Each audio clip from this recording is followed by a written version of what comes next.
네, 안녕하십니까. 추영근 선생님입니다. 네, 오늘은 이제 그 급수 중에서 이제 새로운 급수, 이제 몇 급수한 내용 같이 한번 공부할 건데요. 그 몇 급수의 내용이 조금 까다롭기도 하고요. 걔네들의 우리가 새로운 용어인 뭐, 이제 고등학교 때 배운 것보다 좀 약간 새롭게 배우는 게 좀 많을 거기 때문에 어떻게 하면 좀 몇 급수에 대한 내용을 한번 정확히 한번 공부할 수 있는지 한번 확인해 보셔야 될 것 같고요. 나중에 이게 정확히 돼야지만 뒤로 갔을 때 이제 테일러 정리나 맥클로인 정리, 급수 같은 걸 확실히 정리할 수가 있기 때문에 한번 몇 급수를 한번 어떻게 하면 정확하게 한번 정의할 수 있는지 한번 확인해 보도록 합시다. 몇 급수라는 것을 먼저 확인해 볼 건데 그 몇 급수의 의미 자체가 무엇이냐면 이런 거예요. 어떤 거냐면 얘네들의 두 개의 함수로 두 개의 그 수열에 대한 곱으로 되는데 첫 번째 거는 C0, C1, C2, C3라고 하는 의미의 새로운 그 수열에 대한 하나가 있고 뒤에 봤더니 아무것도 없는 거 뭘로 되어 있냐면 1로 되어 있죠. 1로 되어 있어서 얘네들 갈 때마다 뒤에는 뭐씩 곱하는 수열이죠? X씩 곱하는 등비 수열이죠. 그래서 한마디로 뒤에 있는 수열은 등비 수열이 오면서요. 앞에는 이미의 새로운 수열, 두 개의 수열의 곱의 합으로 되는 것을 이제 몇 급수라는 것을 얘기하게 될 겁니다. 그 몇 급수라는 것을 일명 파워 시리즈라 얘기하는데 그 파워라는 뜻 자체가 이제 여러 번을 곱한다는 뜻이기 때문에 걔네들 X를 곱해가지고 더해진다고 해서 걔네들의 이름을 몇 급수라고 얘기하고요. 여기서 얘기하는 그 x의 값은 변수가 될 것이고 그다음에 여기는 cn이라고 하는 이 숫자 있잖아요. cn이라고 하는 새로운 수열을 우리가 일명 뭐라고 하냐면 이 급수의 개수, 즉 코에피션트라고 얘기한다는 것도 기억하시면 좋을 것 같아요. 그 중에서 우리가 그 몇 급수 중에서 가장 특이한 급수 중에 하나인 삼각급수라는 게 하나 있는데 걔네들은 그냥 한번 써주고 한번 나중에 한번 보도록 한번 해볼게요. 그 삼각급수라고 하는 것은 삼각함수의 결합으로 되는 것을 삼각급수라 얘기하는데 그 삼각급수의 특징은 시그마 n이 0부터 어디까지? 무한대까지 간다고 했을 때 an의 코사인의 nx 그다음에 플러스 bn의 사인의 뭐가 되죠? nx로 되어 있는 함수를 우리가 얘기하는 삼각급수라는 표현을 할 수 있기 때문에 이것도 같이 한번 기억해 보시는 것도 좋을 것 같습니다. 그러니까 우리가 그러면 이제 무엇을 볼 거냐면요. 얘네들 특징의 용어들을 한번 더 볼 건데 그 중에서 우리가 x가 아니고 그 x 대신에 x-a의 n제곱꼴로 되어 있는 몇 급수라고 한번 보도록 합시다. 그래서 걔네들 몇 급수에서는 용어가 두 가지가 하나 있는데 당연히 첫 번째는 여기 A가 아니고 C죠. C. 그래서 C0, C1, C2 이런 식으로 하는 Cn의 값을 당연히 몇 급수의 개수라고 한다는 것은 이미 앞에서 얘기했죠. 그 다음에 걔네들의 모든 수의 n제곱꼴 여기는 모든 수의 n제곱꼴 중에서 걔네들 값이 뭐가 되는 거든 0이 되게 하는 x값 즉 A 있죠. 그 A를 몇 급수의 뭐라고 하냐면 중심 즉 센터라고 얘기한다는 것도 같이 한번 기억해 보시면 좋을 것 같아요. 그래서 우리가 중심이 3인 몇 급수라고 한다면 어떻게 쓸 수 있냐면 시그마에 어떻게 쓰면 돼요? n이 0부터 무한대까지 cn에다가 x 빼기 3의 몇 제곱 n제곱을 쓰게 되냐면 중심이 3이 되게 하는 몇 급수라는 뜻이 된다는 거죠.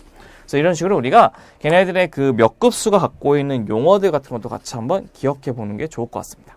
그러니까 우리가 그러면 얘네들 갖다 이제 문제를 어떤 식으로 한번 볼 건데 첫 번째 보시면 어떤 거냐 x의 어떤 값에 대해서 급수가 있는데 급수가 수렴하냐 즉 한마디로 x에 따라 어떻게 하면 수렴하는지를 밝히고 싶은 게 우리의 목적이 되는 거죠. 그러니까 우리가 일명 앞에서 이미 배웠던 그 급수의 수렴 판정법이 여러 가지가 있었죠. 첫 번째 게 뭐 있었냐면 교대급수 판정법이 있었고 두 번째 거는 걔네들을 갖다 구하는 이제 비율 판정법이 있었고 세 번째는 루트 판정법이 있었다는 것도 기억나겠죠. 근데 우리가 얘처럼 모든 수의 그 n제곱꼴로 되어 있으면서 두 개가 거듭제곱으로 되어 있지 않은 식이 되었을 때는 비율 판정법이 좋다고 했어요. 그래서 얘네들은 바이 비율 판정법에 의해서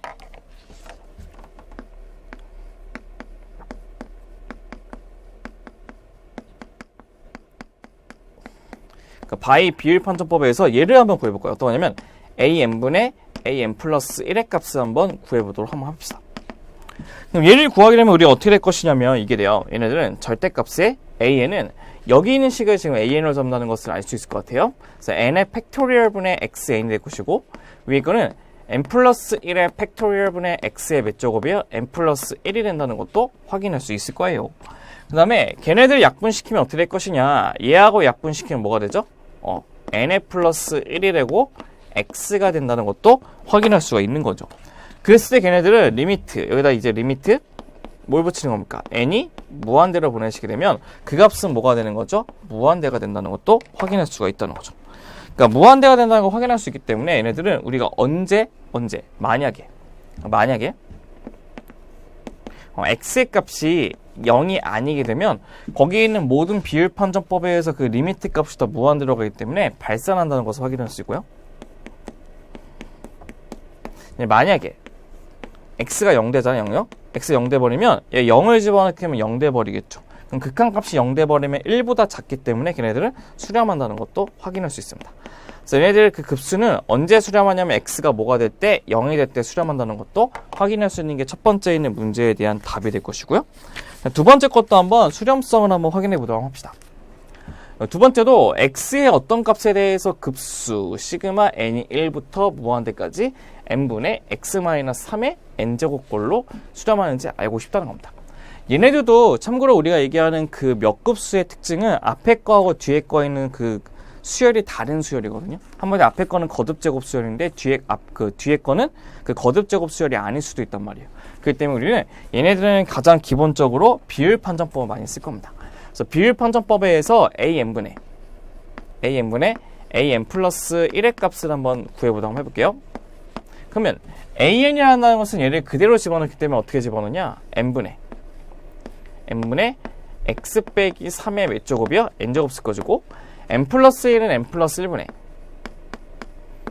x 빼기 3의 몇 제곱이요? n 플러스 1의 값을 이렇게 붙이시는 게 우리의 주 목적이 될 것입니다. 그럼 얘네들 약분시키게 되면 우리가 어떤 식으로 쓸 수 있냐? 이렇게 쓸 수 있어요. 어떻게 쓰냐면 n 플러스 1분의 n 쓰고 x 마이너스 3의 몇 제곱이요? 이렇게 쓰면 얘네들이 우리 비율 판정법에 의해서 정리가 된다는 것을 확인할 수 있어요. 그럼 보시다시피 여기 있는 값을 다시 쓰면 이렇게 돼요. 여기 값의 리미트 값 구하는 거죠.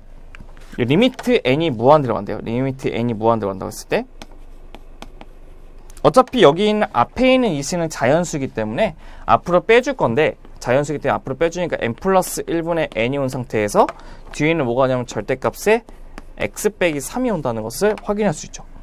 그럼 예를 보시면요. 얘네들 무한대분의 무한대 값이기 때문에 위아래 최고차로 나누죠. 분모의 최고차로. 그래서 다 있으면 리미트 n이 무한대로 가는 상태에서 위아래 다 뭘로 나누냐? n으로 나누게 되면 뭐가 될 것이냐? 1 플러스 n분의 1에다가 여기도 1이 된다는 것도 확인할 수 있죠. 1. 그 다음에 절대값에 x 빼기 3이 되는 것을 알 수 있고 얘네들 값은 얘가 무한대분의 상수니까 0으로 없어지니까 뭐가 되죠? 그렇죠. 절대값에 x 빼기 3이라는 것도 확인할 수 있다는 거죠.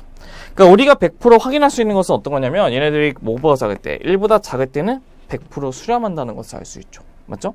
그럼 이 수렴 반경은 어떻게 될 것이냐면 얘네들 절대값 풀게 되면 마이너스 1부터 x 빼기 3부터 어디까지? 1까지 될 것이고 거기다가 3을 더하면 2부터 x가 어디까지? 4까지가 되게 됐죠? 그래서 먼저 2부터 4까지는 수렴한다는 것을 확인할 수 있어요. 왜? 우리가 절대값이 수렴하면 절대 수렴인데 절대 수렴이 당연히 그 수열은 그냥 수렴하죠. 그렇기 때문에 우리는 얘네들이 2부터 4까지는 수렴한다는 것을 알 수 있을 텐데 중요한 것은 무엇이냐면 여기 있는 끝에 점 2하고 사이 값일 때는 어떻게 되는지도 한번 확인해 보셔야 돼요. 첫 번째 이제 어떻게 하냐면 이제는 거기에 있는 x값이 뭐일 때 2일 때도 한번 확인해 볼게요.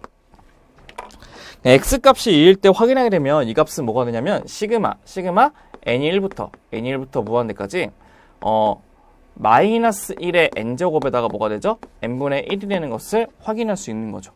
그러니까 우리의 교대급수 판정법에 의해서 여기에 있는 bn 플러스 1의 값은 당연히 bn보다 작다는 게 먼저 확인될 것이고 두 번째 얘가 지금 bn, 얘가 bn 그 다음에 리미트에 n이 무한대로 갔을 때 그 bn 값은 무한대분의 상수니까 0되니까 0 된다는 것을 알 수 있죠. 이 두 가지에 동시에 만족하기 때문에 우리 교대급수 판정법에서 얘는 수렴한다는 것을 알 수 있죠. 얘도 수렴한다는 것을 알 수 있고 두 번째는 x가 이제 뭐일 때 4일 때 한번 볼게요. x가 4일 때 끝점일 때 모르니까 조사해보는 거예요. 그럼 4를 집어넣으면 그 값은 시그마 n이 1부터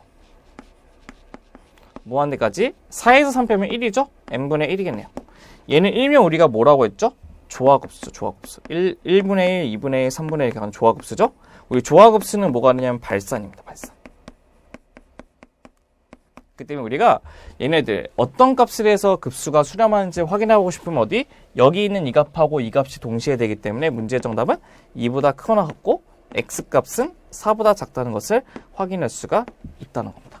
걔네들이 바로 무엇이냐면 그 급수가 수렴하게 되는 x의 값이 된다는 것도 확인할 수가 있다는 거죠.